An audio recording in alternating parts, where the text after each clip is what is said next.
ফেব্রুয়ারির প্রথমার্ধে অবশ্যই নির্বাচন অনুষ্ঠান করতে হবে, যার কোনো বিকল্প নাই। এগুলো সব কিতাবে মানায়, বাস্তবের সাথে সেটার অনেক কিছু মিল ছিল না, যেটা আলোচনায় দেখা গিয়েছে। আজকে কেন মাননীয় উপদেষ্টা আমাদেরকে আমন্ত্রণ জানিয়েছেন, আমি আমার ভাই আক্তার বক্তব্য দেওয়ার আগ পর্যন্ত বুঝতে পারি। মাননীয় উপদেষ্টা, আমাদের কন্টিনিউয়াস সমর্থন আপনার প্রতি ছিল, আছে, কিন্তু এটা কন্ডিশনাল। সনদ স্বাক্ষর করার সংক্রান্ত বিষয়ে তারপরে সেই বক্তব্যটা জামায়াত ইসলামের নেতা জনাব আকন্দ সাহেব যেটা কোরোবোরেট করলেন, তাতে করে এটা সমৃদ্ধ হয়েছে। তার আগ পর্যন্ত যে সমস্ত নেতৃবৃন্দ বক্তব্য দিয়েছেন, তাতে আমার মনে হয়েছে যে জুলাই জাতীয় সনদ স্বাক্ষরের আগে এটা একটা ওয়ার্ম আপ প্রোগ্রাম। মাননীয় প্রধান উপদেষ্টা আশ্বস্ত হতে চেয়েছেন যে কিভাবে এটা স্বাক্ষর অনুষ্ঠান হবে সাকসেসফুলি ইত্যাদি। যেহেতু মাননীয় প্রধান উপদেষ্টা প্রারম্ভিক স্বাগত বক্তব্য দেন নাই, সেই জন্য এগুলো বুঝতে অপেক্ষা করতে হয়েছে। আশা করি আপনার বক্তব্যের মধ্য দিয়ে আমরা আরও বেশি আশ্বস্ত হব। তা আমার মনে হয়েছিল মাননীয় প্রধান উপদেষ্টা আপনি জাতিসংঘ সফরের সময় জনাব আক্তার হোসেনকেও সাথে নিয়ে গেছিলেন, তারা হয়তো অনেক কিছু বিষয়ে আপনার কাছ থেকে শিক্ষা পাবেন, আশ্বস্ত হবেন, এবং আমরাও শেষে আশ্বস্ত হতে পারবো। কিন্তু এখন দেখতেছি যেই আমরা সারা রাত যা পড়লাম, সকালবেলা ওটা আবার এটা রিপিটেশন, সেটা করা আমাদের মনে হয় উচিত হবে না। আমাদেরকে আপনার প্রতিশ্রুত সময়ে ফেব্রুয়ারির প্রথমার্ধে অবশ্যই নির্বাচন অনুষ্ঠান করতে হবে, যার কোনো বিকল্প নাই এই জাতির সামনে। দ্বিতীয়, আমি আজকে দফাওয়ারি আপনার সামনে উপস্থাপন করতে চাই। এমন একটা অ্যাটমসফিয়ার আমাদেরকে বজায় রাখতে হবে, যে অ্যাটমসফিয়ার আমরা কখনো পতিত স্বৈরাচারকে আর কখনো এখানে সুযোগ নিতে দেব না। যেভাবেই হোক, দীর্ঘদিন অনির্বাচিত অবস্থায় একটা সরকার পরিচালিত হলে যে সমস্ত সমস্যাদি উৎপত্তি হয়, সেটা এখনো হয়েছে। সেই জন্য আমরা বারবার তখন থেকেই পার্সু করতেছিলাম, বলতেছিলাম যে যথাশীঘ্র সম্ভব নির্বাচিত একটি রাজনৈতিক সরকার প্রতিষ্ঠা হওয়া দরকার। তা না হলে পৃথিবীর বিভিন্ন দেশে এ সমস্ত অভ্যুত্থান পরবর্তীতে যা কিছু দেখা হয়েছে, যে সমস্ত সিমটম, সেই সিমটম এই দেশেও উৎপত্তি হবে এবং হয়েছেও তাই। এখন আরও বিলম্বিত হলে আরও বেশি সমস্যার উদ্ভবের সম্ভাবনা বিস্তর। জুলাই জাতীয় সনদ প্রণীত হয়েছে, প্রায় স্বাক্ষরের জন্য অপেক্ষায় আছি। এখানে যে সমস্ত বিষয়ে নোট অফ ডিসেন্ট দেওয়া হয়েছে, সেই বিষয়গুলো নোট অফ ডিসেন্ট দেওয়ার জন্যই তো মাননীয় উপদেষ্টা আপনি ঐকমত্য কমিশনের সকল রাজনৈতিক দলের সাথে আলোচনা করেছেন। যদি এখানে কোনো নোট অফ ডিসেন্ট নাই দেওয়া হতো, কিছু কিছু বিষয়ে অনৈক্য নাই হতো, তাহলে জাতীয় ঐকমত্য কমিশন থেকে যে সমস্ত প্রস্তাব দেয়া হতো সবাই একমত হয়ে যেতাম, আর কোনো আলোচনার প্রয়োজন ছিল না। তাহলে দীর্ঘ এই 12 মাস পর্যন্ত আমাদের এই চর্চার প্রয়োজন হতো না মাননীয় উপদেষ্টা। আর সমস্ত প্রস্তাবগুলো যেগুলো আমার শ্রদ্ধেয় বদিউল আলম মজুমদার সাহেব দিয়েছেন আর কি, এগুলো সব কিতাবে মানায়, বাস্তবের সাথে সেটার অনেক কিছু মিল ছিল না, যেটা আলোচনায় দেখা গিয়েছে। বাংলাদেশের রাজনৈতিক সংস্কৃতিতে এবং রাজনৈতিক ইতিহাসে যেগুলো সম্ভব, আমাদের কালচারাল স্টেটাসে যেগুলো সম্ভব, আমাদের মানবাধিকার পরিস্থিতি যেগুলো সম্ভব, ইভেন জুডিশিয়ারি জাজমেন্টও সেগুলো বিবেচনায় জুডিশিয়ারি জাজমেন্ট দেয়। কারণ এটা ব্রিটিশ নয়, এটা আমেরিকা নয়, এটা বাংলাদেশ। এখানে আমাদের ধর্মীয় কালচারকে বিবেচনায় নিতে হয়, আমাদের সামাজিক কালচারকে বিবেচনায় নিতে হয়, আমাদের দীর্ঘদিনের চর্চিত রাজনৈতিক কালচারকে বিবেচনায় নিতে হয়। সেই জন্য আমরা গ্রাজুয়ালি একটা পরিযায়ী এমন অবস্থায় এসেছি যে আমরা সবাই এখানে আছি আপনার নেতৃত্বে। কেন আছি? যে এমন একটা অ্যাটমসফিয়ার আপনি ক্রিয়েট করতে পেরেছেন, গণ অভ্যুত্থানের মধ্য দিয়ে ছাত্র জনতা রক্ত দিয়ে এটা ক্রিয়েট করতে পেরেছে, যে আজকে সকল রাজনৈতিক দল একটা সৌহার্দ্যপূর্ণ পরিবেশে অম্লমধুর আলোচনা করে একটা সিদ্ধান্তে আসতে পারে। কিন্তু মাননীয় উপদেষ্টা, আমাদের কন্টিনিউয়াস সমর্থন আপনার প্রতি ছিল, আছে, কিন্তু এটা কন্ডিশনাল। আমাদের সমর্থন আরও অব্যাহত থাকবে, এটা সীমাহীন নয়। আমরা চাই আপনার নেতৃত্বে একটা ঐতিহাসিক নির্বাচন, এটাই হচ্ছে কন্ডিশন। আপনার প্রতি আমাদের সীমাহীন সমর্থন নয়, আমাদের সীমারেখা আছে। আমরা গণতান্ত্রিক উত্তরণের জন্য এই সীমারেখার মধ্যে আপনাকে সমর্থন দিচ্ছি। আপনি দয়া করে এটা অনুধাবন করার চেষ্টা করবেন। আজকে সচিবালয়ে যে সমস্ত নিয়োগ বদলি পদায়নের জন্য আপনি মন্ত্রিপরিষদ একটা ক্যাবিনেট কমিটি করে দিয়েছেন, এটার কোনো চর্চা নাই, এটার কোনো ট্রেডিশন নাই, এটা কোনো নিয়ম নয়। তারা যা করছে পদোন্নতি নিয়োগ বদলির মধ্যে, সেটা ওখানে একটা রাজত্ব সৃষ্টি হয়েছে, আপনি খোঁজ নেবেন। আমরা খুব অসন্তোষ প্রকাশ করছি। তাছাড়া অন্যান্য বিষয়ে যাতে বাংলাদেশের সকল অর্গানে ব্যালেন্স থাকে, সেটা আপনাকে চেষ্টা করতে হবে মাননীয় প্রধান উপদেষ্টা। আমরা চাই না প্রতিরক্ষা বাহিনীগুলোর মধ্যে কোনো রকমের ভারসাম্যহীনতা নষ্ট হোক, আমরা সেটা এফোর্ড করতে পারবো না এই মুহূর্তে। আমরা চাই আপনার সাথে প্রতিরক্ষা বাহিনীর সুসম্পর্ক বজায় থাকুক, রাষ্ট্রে একটা ব্যালেন্সড অবস্থা থাকতে হবে। আমরা নির্বাচনকে সামনে রেখে কোনো রকমের ঝুঁকির মধ্যে আমরা যেতে চাই না, যেতে পারবো না, সেটা আমরা এফোর্ড করতে পারবো না। পতিত স্বৈরাচার এবং তাদের দোসর একটি দেশ এই সুযোগ নেওয়ার জন্য বসে থাকবে। সুতরাং আমাদেরকে একদম অতি বিপ্লবী হলেও চলবে না, আমাদেরকে বাস্তবতার নিরিখে আমাদের পদক্ষেপটা দিতে হবে।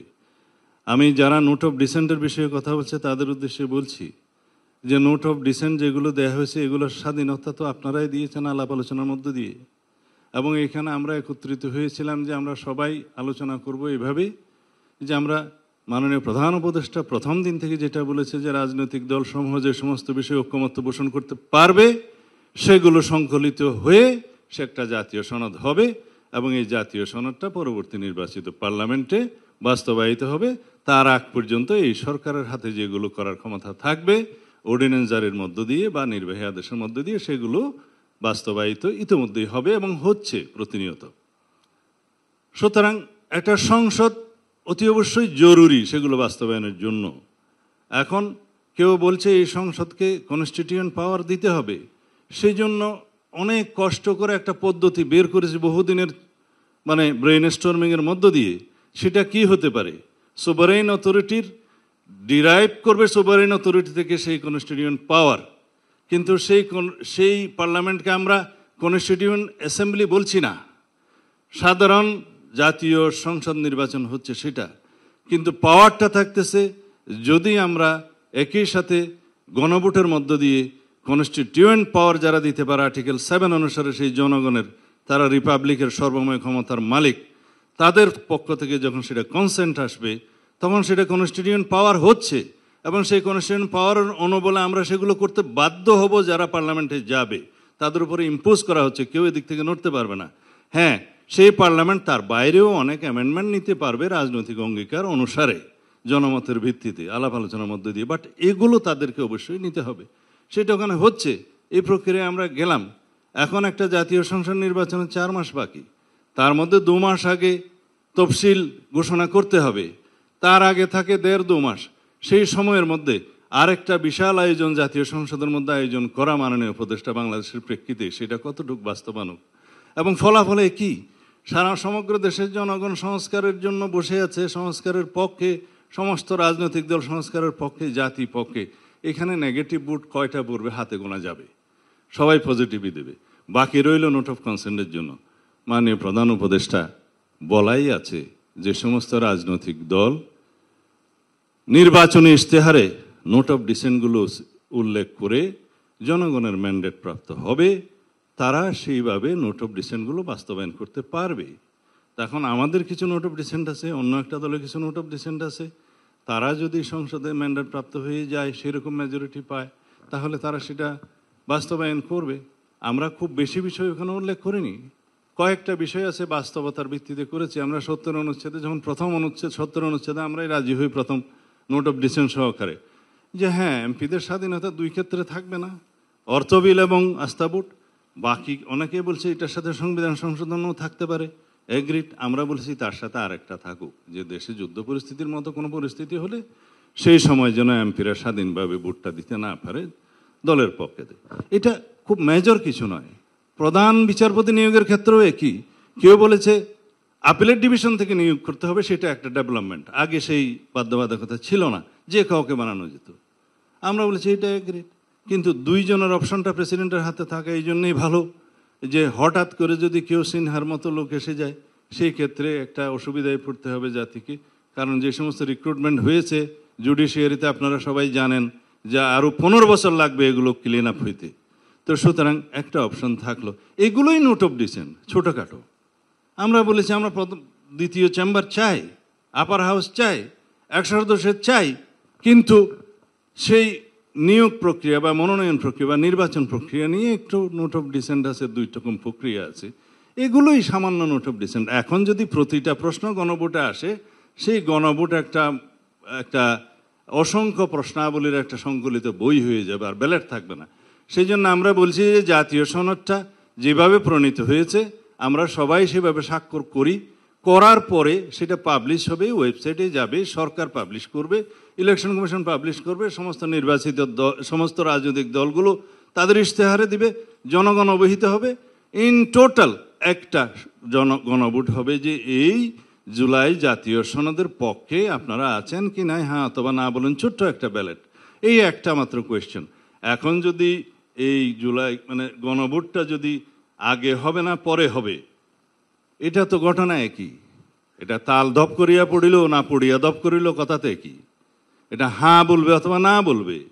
এখন যদি একই দিনে একটা ছোট্ট ব্যালটে গণভোট হয়, সেটা আমাদের জন্য সবচেয়ে সুবিধাজনক এবং আলাদা ব্যয়বহুল হবে না, আলাদা ম্যান পাওয়ার অ্যারেঞ্জমেন্ট করতে হবে না, আলাদা নির্বাচনী বাক্স হবে না, আলাদা বুথ সেন্টার হবে না এবং সমস্ত জনবল হবে না, অনেক কিছুই হবে না আরেকটা নির্বাচনের মতো। আমরা মনে করি যারা আগে গণভোট অনুষ্ঠানের জন্য পার্শ্ব করছে সেটা অবশ্যই তাদের অধিকার আছে, কিন্তু এটা কতটা যৌক্তিক আপনারা সবাই একটু চিন্তা করে দেখবেন। এবং আমরা মনে করি সেটা নির্বাচন বিলম্বিত করার একটা প্রয়াসও হয়তো বা হতে পারে, আমাদের কাছে তাই মনে হয়। তো সুতরাং আমরা একটা সমাধানে যাই, মাননীয় প্রধান উপদেষ্টা। আমরা আরও অনেক কিছু বিষয় এখানে বলতে পারতাম, কিন্তু আমি লিমিটেড থাকতে চাই। আজকে জুলাই জাতীয় সনদ স্বাক্ষরের অনুষ্ঠানকে কেন্দ্র করে আর অনেক বিষয়ে বলতে চাইলেও আজকে বলবো না, কিন্তু সার্বিক বিবেচনায় আমরা মনে করি আমরা আজকে ঐক্যবদ্ধ হয়েছি, সবাইকে নিয়ে আমরা একসাথে বসছি। আমাদের মধ্যে অনেক তর্ক বিতর্ক হয়েছে, অম্লমন্দুর অনেক তর্ক হয়েছে, শেষ পর্যন্ত আমরা একটা কনক্লুশনে আসতে পেরেছি এবং আমরা সেটা প্রণয়ন করেছি। আজকে এসে যদি আবার সকালবেলা যেভাবে শুনলাম যে অঙ্গীকারনামার ওই দফাটা থাকলে অমুক অমুক পার্টি স্বাক্ষর করবে না, তাহলে কি করতে হবে? এটা দফাওয়ারি জায়গায় সব লিখতে হবে যে কি কি আছে নোট অফ ডিসেন্ট। ঠিক আছে, লিখুন। দফাওয়ারি জায়গার বিপরীতে যদি আপনি লিখতে চান, আপনার পৃষ্ঠা 40টা না হয়ে হয়তো 50টাতে উপনীত হবে, কারণ প্রত্যেকটার পিছে পিছে এক একটা প্যারাগ্রাফ আপনাকে একই কথাগুলো লিখতে হবে। কিন্তু অঙ্গীকারনামায় থাকলে সেটা লিখতে হতো না। সেকেন্ডলি আসলো গণভোট আগে না পরে, সেটা তো এখানে জুলাই জাতীয় সনদের অন্তর্ভুক্ত কোনো বিষয় নয়। জুলাই জাতীয় সনদ হচ্ছে একটা সনদ, সেটা স্বাক্ষরিত হবে। বাস্তবায়নের জন্য সুপারিশ যেটা করবেন সেটা জাতীয় ঐকমত্য পরিষদ কমিশন সরকারের কাছে রিকমেন্ডেশনস দিবে যে এই প্রক্রিয়ার মধ্য দিয়ে এটা বাস্তবায়ন করা যায়। It is not part of the charter. July জাতীয় সনদের অংশ সেটা নয়। এটা নিয়ে আলাদাভাবে আপনারা কথা বলতে পারেন। তো বাকি রইল এখন আমরা কিভাবে জাতির সামনে এই জিনিসটা উপস্থাপন করতে পারি, সেটার বিষয়ে আপনারা যদি আমাদের এই সমস্ত আলাপ আলোচনার প্রেক্ষিতে সন্তুষ্ট না হন, মাননীয় প্রধান উপদেষ্টা আপনি আজকে বলতে পারেন যে আপনার সিদ্ধান্ত কি। আমরা সবসময় আপনার সিদ্ধান্তের প্রতি সবসময় শ্রদ্ধাশীল। আশা করি আপনি জাতির ঐক্যের প্রতীক হিসাবে এবং বিশ্বের একজন বরেণ্য ব্যক্তিত্ব হিসাবে আপনি আপনার সিদ্ধান্তটা প্রকাশ করবেন। আমরা 17 তারিখে 4টার সময় জুলাই জাতীয় সনদে স্বাক্ষর করার জন্য প্রস্তুত আছি এবং আশা করি যেভাবে আমরা একত্রিত হয়েছি, একমত হয়েছি, চার্টারে আমরা with note of dissent clearly আমরা আটার করি, সেইভাবে আমরা সেটা দস্তখত করি, তাহলে পরে আমরা বিশ্বের কাছে একটা নজির স্থাপন করতে পারবো। আপনাদের সবাইকে ধন্যবাদ। আমার বক্তৃতা মনে হয় একটু লম্বা হয়ে গেছে, ক্ষমা করবেন।